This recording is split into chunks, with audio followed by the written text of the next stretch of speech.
chouette, tu vois. Il est quand même chouette. Donc je suis sur un sol qui est très sableux, ça se voit, vous voyez tous les petits grains de sable.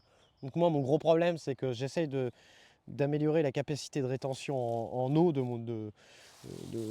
mon sol. Et donc, bah, j'utilise différentes méthodes. Et franchement, je pense que cette méthode-là, c'est pour moi un super compromis parce que bah, mon sol reste bien humide en dessous. Alors, on verra cet été ce que ça donne. Ça se trouve, cet été, ça va être compliqué. On va voir. Mais là, en fait, mon but, c'est de planter directement des tomates. Là, en écartant les feuilles mortes, en écartant la bâche, je vais planter des tomates. Et puis voilà, j'ai quasiment pas d'adventice. Là, je vois qu'il y a quoi? Il y a un petit chien dent qui essaye d'arriver ici, là. C'est tout, j'ai rien. Et j'ai l'autre par terre, là. Alors par contre, des fois, les chats, les merles peuvent venir effectivement vous embêter un petit peu. Mais franchement, j'ai rien. J'ai pas de soucis d'adventice. Merci Maxou pour le follow, bienvenue à toi. T'es super. Merci beaucoup pour ton soutien. Est-ce que vous avez des questions, les gars? En tout cas, voilà pour le petit tour. Je voulais juste regarder si nos pois semés en pleine terre commençaient à sortir. J'ai pas été checké. Mais sinon, en ce moment, vous pouvez faire des pois normalement en pleine terre. Alors ceux-là, ils ont été faits en godet. Ok.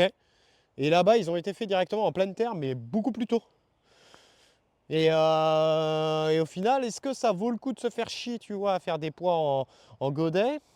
Je sais pas, parce que tu vois, ils ont beaucoup de mal. Alors, déjà, là, l'erreur que j'ai fait sur les pois, c'est que j'ai pas mis, tu vois, une ficelle. J'aurais dû mettre vraiment une ficelle tous les 2-3 cm au départ pour bien qu'ils s'accrochent. Parce que tu vois que là,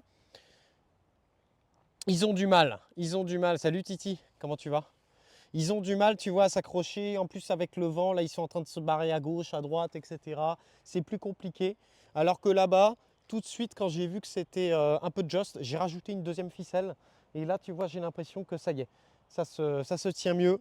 Ça se tire mieux. Et puis, bah, ils ont quasiment rattrapé le retard. Donc ceux-là, ils ont été semés, on va dire, en pleine terre, peut-être 2 semaines avant ceux qui sont là-bas.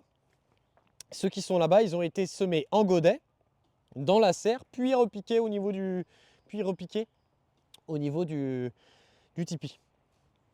Et ici, j'ai attendu un petit peu et j'ai fait un autre semis. Et pour l'instant, il n'y a quasiment rien qui sort. Il y a peut-être si. Ça y est, le premier est là. Le premier est là. Le premier pois est là. Je vois un deuxième pois qui est là-bas. Là. Ok. Et puis bah, sinon, petite erreur là, encore une erreur, mais là, il faut que je fasse gaffe à ça. Les salades là sont trop serrées. Là, je pense que j'aurais dû en enlever. Au final, les salades, si tu veux avoir des belles salades, il faut vraiment les espacer. Hein. Ça dépend si tu veux des petites salades ou des grosses salades, c'est pareil. Là, les salades que j'ai mis, au final, il y a assez peu d'espace. Peut-être que j'aurais dû les mettre différemment. Je pense que là, tu vois, le problème, c'est qu'elle, elle va gêner les pois qui sont là. Donc la prochaine fois, je pense que je mettrai plutôt la salade vraiment au bord de l'Oya, ici, pour qu'elle se développe. Et je ferai pareil. J'en mettrai plutôt 4, mais au bord de l'Oya, comme ça. Celle-là, à la limite, elle va bien pouvoir se développer. Celle-là, elle va peut-être gêner un peu les pois derrière, mais ça va. Puis bah, sinon, là, on a de la verveine de Buenos Aires. On a les petits radis. Tiens, les petits radis, ça donne quoi? Les petits radis, ils grossissent pas, les gars. Les petits radis, ils grossissent pas. Il grandit un peu. Ah si, ça y est, peut-être qu'il grossit un peu, là. Il grandit un peu. Faut éclaircir un peu. Ça, c'est un semis qu'on a fait directement en pleine terre. Je pourrais peut-être refaire un semis. Ça se fait un peu attaquer par les limaces. Mais bon, ça reste très gentil, quoi. Tant que les limaces, elles sont sur les...